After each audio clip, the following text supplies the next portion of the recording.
देखो ना, आजकल के बहू बेटी को कोई लाज शर्म नहीं लगता है।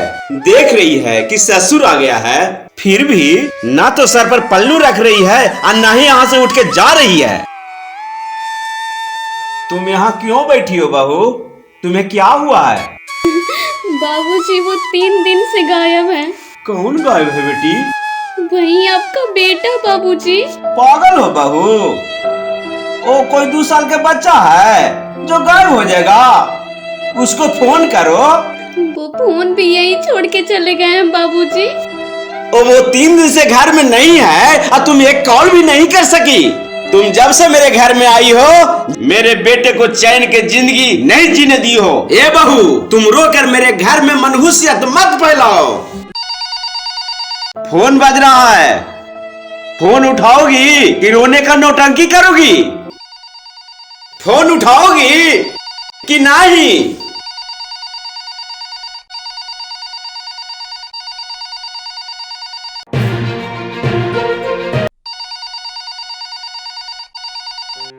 हेलो हेलो, मैं मुजफ्फरपुर थाना से थाना प्रभारी विनय पाठक बोल रहा हूँ। मुझे नदी किनारे एक अज्ञात लाश मिली है। उसी लाश के जेब से ये मोबाइल मिला है। मोबाइल के साथ एक पर्चा मिला है। पर्चे में लिखा है कि ये मोबाइल मेरा है। मेरे घर वालों को इस नंबर पे कॉल करके सूचना दे दीजिएगा। इससे लगता है कि व्यक्ति ने आत्महत्या की है। आप यहाँ आकर लाश को शिनाख्त करके अपने घर ले जाइए।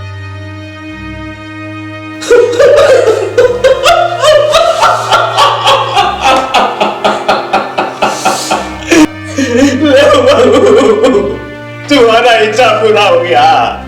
तुम जश्न मनाओ, मेरा बेटा मर गया, दरदड़ी के बच्चर गिर गया।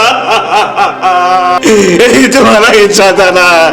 मेरा बेटा मर गया, अब कौन सहारा देगा? कौन सहारा देगा? प्रभु कौन सहारा देगा? दुनिया में कोई नहीं ना।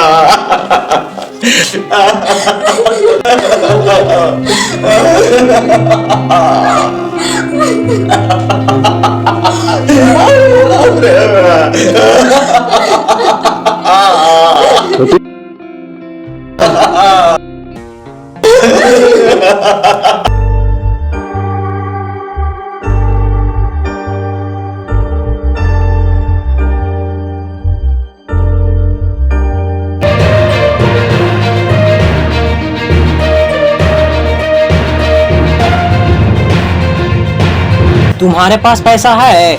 देखो ना, मेरी दाढ़ी बढ़ गई है। उसी को बनाने के लिए ब्लेड मंगवाना है। आप हमको 1-2 करोड़ कमा के दे दिए हैं। आपको शर्म भी नहीं लगता हमसे पैसा मांगने में? देखो, हम जितना बोले हैं ना उतना ही बोलो, ज्यादा दिमाग खराब मत करो। वाह, आपका बैठे बैठे दिमाग खराब होता है। सोचिए, अगर काम करते तो लगता है पागल हो जाते। तुम मुझसे कभी ढंग से बात क्यों नहीं करती हो? मन में इतना विष भर के क्यों रखती हो? ये तो आप खुद सोचिए।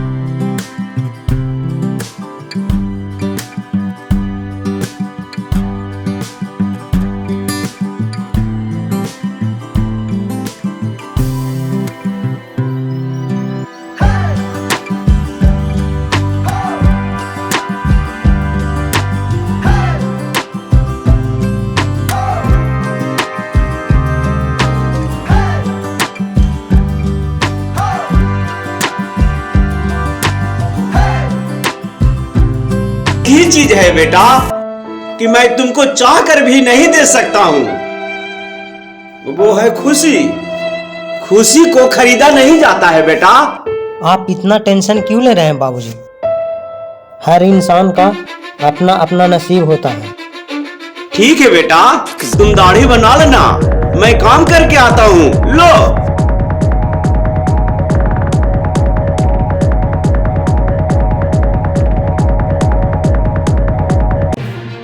तुम मुझे ऐसे क्यों देख रही हो? इसलिए देख रही हूँ कि अब कैसा इंसान है जिसे दूसरों की कमाई पर जिंदा रहना अच्छा लगता है। दूसरा नहीं, वो बाप है मेरा।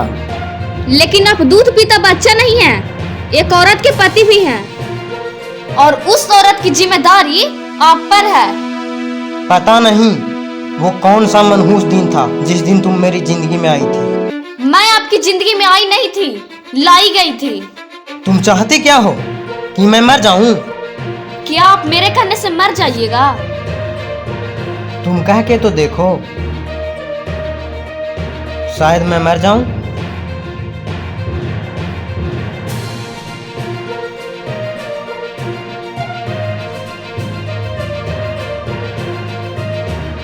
आप क्या कर रहे हैं जी? तुमको दिख नहीं रहा है? दिख रहा है तभी तो पूछ रही हूँ। ये सब टाइम पास करने से क्या होगा? कोई और काम क्यों नहीं करते हैं? पूरा बिहार नौकरी के पीछे दीवाना है और तुम मुझे कोई और काम करने के लिए बोल रही हो। एक न एक दिन तो नौकरी लग ही न जाएगी। कब तक आप अपने आप को झूठा दिलासा देते रहिएगा? नौकरी सब सेटिंग पे हो गया है, आप लाख कोशिश कर लीजिए, नहीं होगा।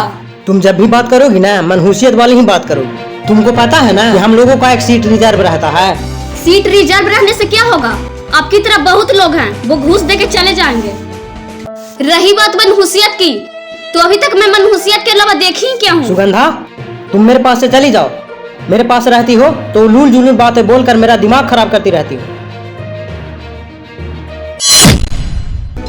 लीजिए, और दिमाग खराब कर देती हूँ।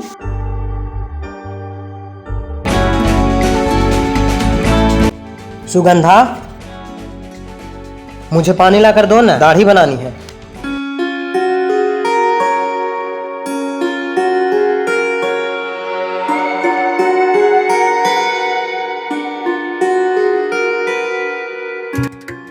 लीजिए।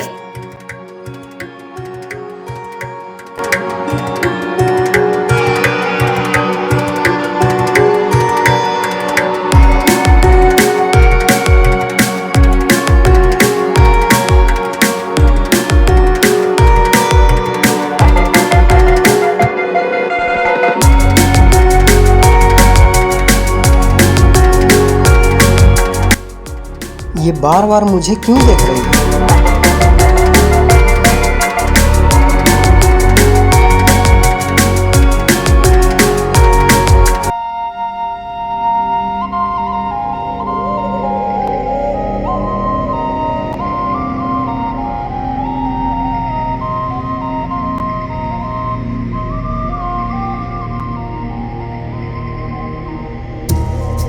ये मुझे ऐसे मुस्कुरा कर क्यों देख रही है? कोई बम फोड़ने वाली है क्या? देखने से तो लग रहा है कि आज जरूर कोई न कोई तबाही लाएगी। तुम मुझे ऐसे क्यों देख रही हो? आज आप बहुत हैंडसम लग रहे हैं। तुमको बुखार तो नहीं लगा है ना? तुम्हारी तबीयत तो ठीक है ना? क्या हुआ है सुगंधा? तुम ऐसे रिएक्ट क्यों कर रही हो? बहुत बड़े बुद्धू हैं आप, बड़े ना समझ सनम हैं आप। बेदर्दी दर्द देकर दिल का हाल पूछता है।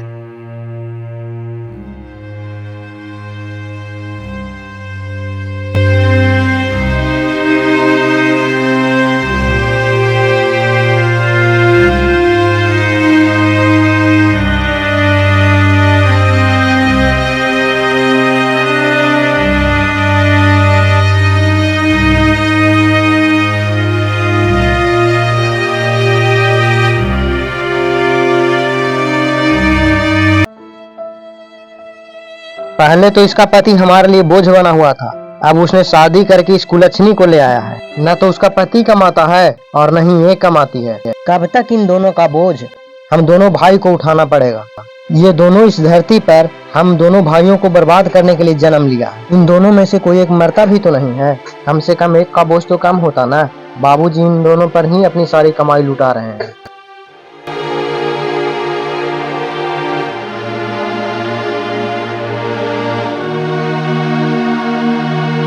लगता है ये पढ़ते पढ़ते सो गए।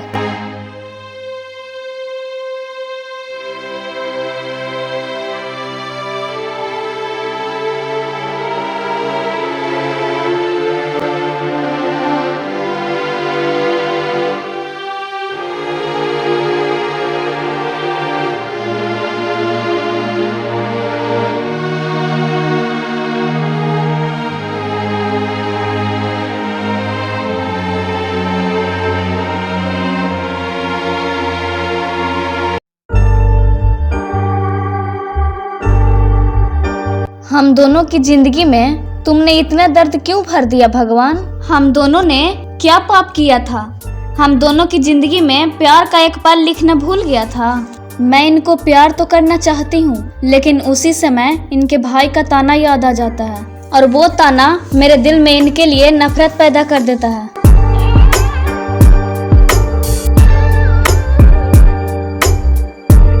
मुझे कुछ पैसे चाहिए, सामान लाना है। कुछ मतलब कितना? 500 रुपया।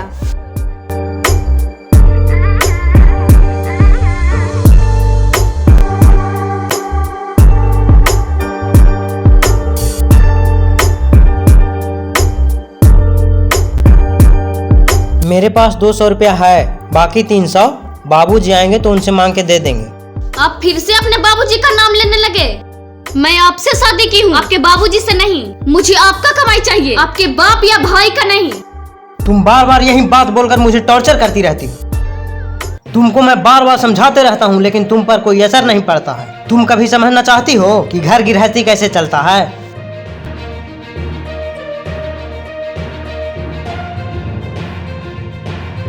ये लो बेटा, बहू के लिए कुछ सामान लाए हैं।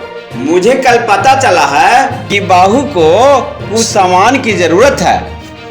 लो सुगंधा, रख लो। मैं ये नहीं ले सकती हूँ। मैं आपको कितनी बार बोली हूँ कि मुझे आपका कमाई चाहिए, आपके बाबूजी का नहीं। मैं ये नहीं लूंगी। ये तुम क्या नौटंकी कर रही हो बहू? चाहे शिव शंकर ला के दे या मैं ला कर दूं, मिल तो रहा है ना। मुझे जब भी चाहिए अपने पति के कमाई के पैसे से चाहिए। लाइए, ये लीजिए। हो गया?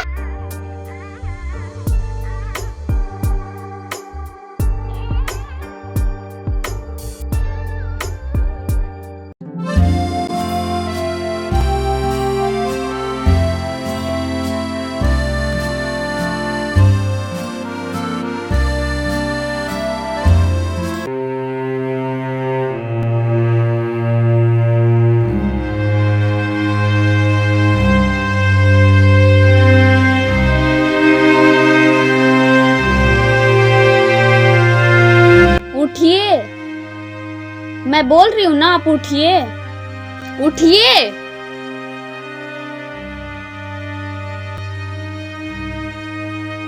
आप मुझसे नाराज हैं ना? मैं तुमसे नाराज क्यों होने लगा?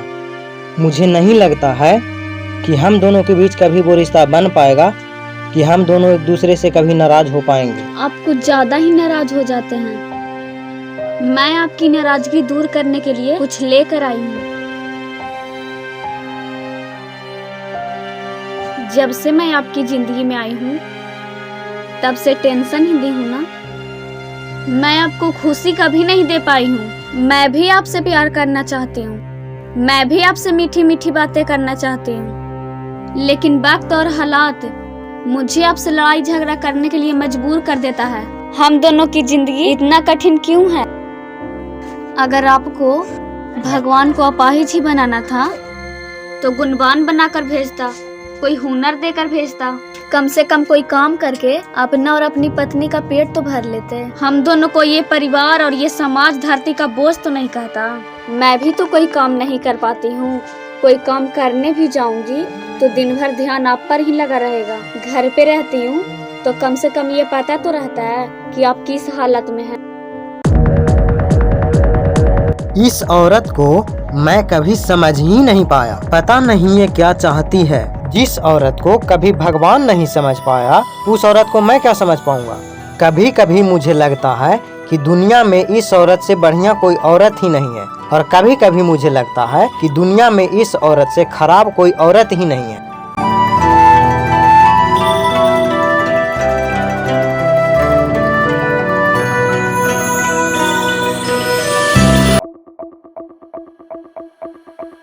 मैं 8-10 दिन के लिए अपने दोस्त के घर जा रहा हूँ। वो मुझे बहुत दिन से बुला रहा है। बक्सा में कुछ पैसा रखा है, जरूरत पड़ेगा ना तो काम करना।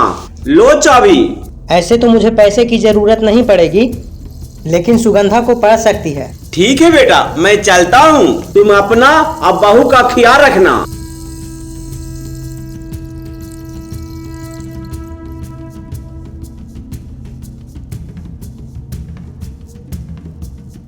तुम मुझे ऐसे क्यों देख रही हो?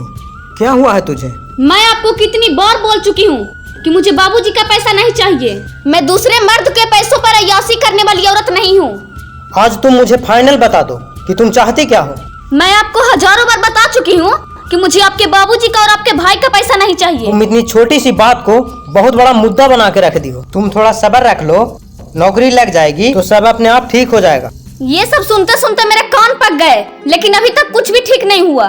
ओहो, तो तुम सब कुछ ठीक करना चाहती हो? कौन नहीं चाहता है कि सब कुछ ठीक हो जाए। मैं ये घुटन भरी जिंदगी जीना नहीं चाहती हूँ।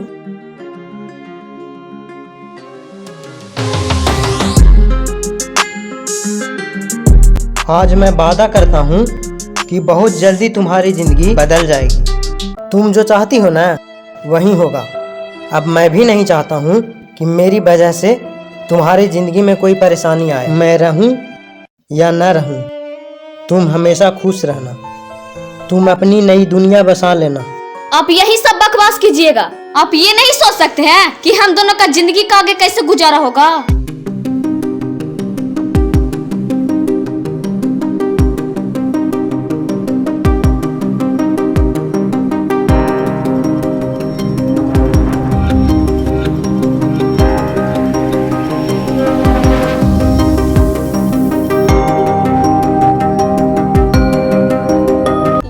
चले गए बिना मुझसे पूछे, कहीं जाते नहीं थे।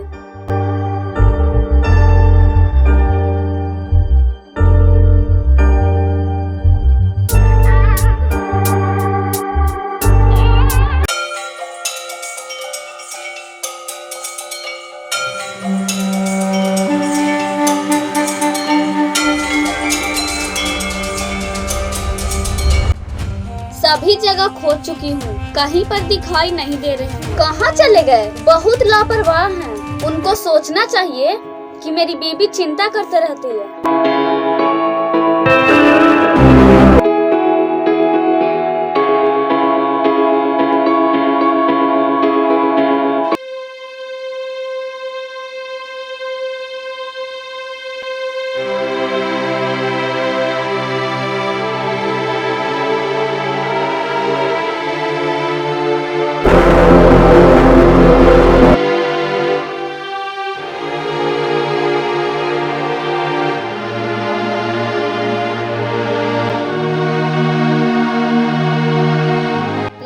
रात से सुबह हो गई, मैं यहीं पे बैठे बैठे सो गई।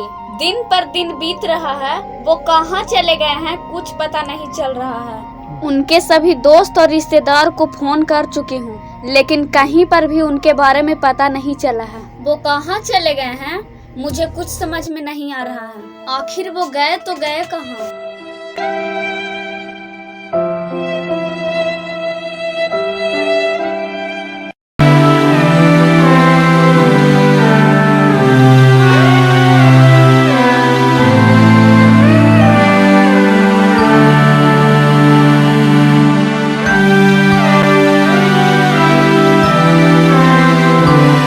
तुम मेरा पैर मत छुओ बहू, मैं तुमको आशीर्वाद नहीं दे सकता हूँ बहू।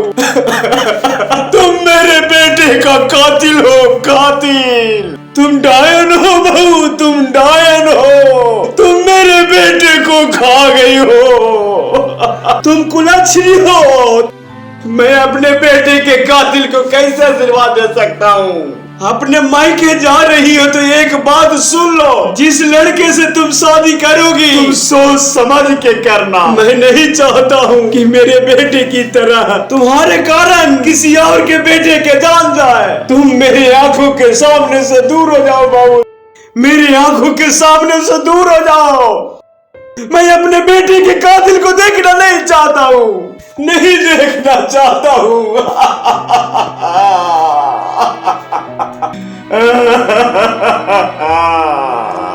जाओ बहू, जाओ मेरे सामने से।